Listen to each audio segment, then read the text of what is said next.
আব্বুর মোবাইলে সারাদিন মেসেজ আসতে থাকে, আমি পড়লাম টেনশনে। আব্বু এত মেসেজ কারে করেন? এদিকে দেখি আব্বু আগের চেয়ে বেশি স্মার্ট হচ্ছেন। কি হলো বুঝতে পারলাম না। সারাদিন পুরাতন লুঙ্গি আর জরাজীর্ণ গেঞ্জি পরা আব্বু এখন দেখি স্মার্ট হয়ে গেছেন।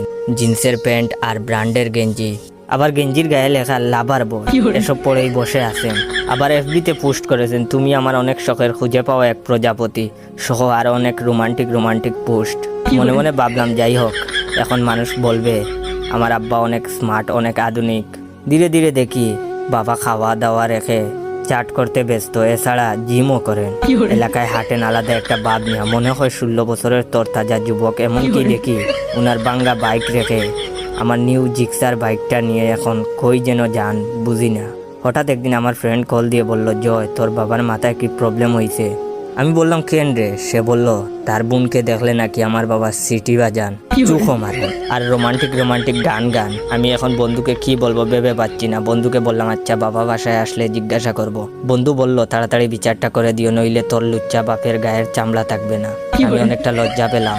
বাবা আসার পরে বললাম, বাবা এসব কি শুরু করছো তুমি? তোমার কারণে কি বাসার বাইরে যেতে পারবো না?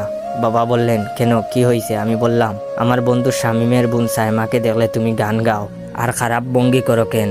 বাবা বললেন, এখানে খারাপের কি আসে? একটা মেয়েকে ভালো লাগলে পুলাপান তো এরকমই করে। আমি বললাম, বাবা তুমি এখনো পুলাপান রয়েছো কি? বয়স তো 50 ঊর্ধ্ব হয়ে গেছে। বাবা বললেন, ভালোবাসাতে বয়স লাগে না, আর এমনিতেও আমি হার্ট হ্যাকার, যে কোনো মেয়ের হার্ট হ্যাক করতে পারি। তুই এসব ভালোবাসা বুঝবি না, তুই এখনো ছোট রয়েছস।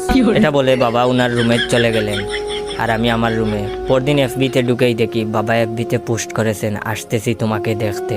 আমি ভাবলাম মা মারা গেছেন, হয়তো বাবার মনে মৃত্যুর ভয়টা হচ্ছে, তাই মারা গেলে মায়ের কাছে যাবেন ভাবছেন। তখনই আমার জিএফ সাদিয়া কল দিয়ে বলল, ওই শুনো, আমার বান্ধবী নুসরাত আজ তার বিএফের সাথে দেখা করবে, তুমি লাজিজ রেস্টুরেন্টে আসবা। আমি বললাম, আচ্ছা আসবো। আবার মনে মনে ভাবলাম, পকেটে নাই 1 টাকা, এখন খাবার খেলে তো আমাকেই বিল দিতে হবে। তাই বাবার রুমে গেলাম টাকা চাইতে। গিয়ে দেখি বাবা স্পিকারে ডিজে গান বাজাচ্ছেন, ডিজে বাহারুল, ডিজে শমসু, আরো অনেক কিছু। আর জিন্সের প্যান্ট আর ব্র্যান্ডের টি শার্ট আর আমার শখের জুতা পরে নাচছেন। আমি শান্ত গলায় গিয়ে বাবাকে বললাম, বাবা আর্জেন্ট কিছু টাকা লাগবে, বন্ধুদের সাথে বাইরে খাবার খাবো।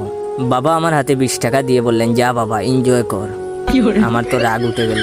যেই জায়গায় একটা সিগারেটের দাম 17 টাকা, ওই জায়গায় উনি আমাকে 20 টাকা দিয়েছেন বন্ধুদের সাথে খাবার খাওয়ার জন্য।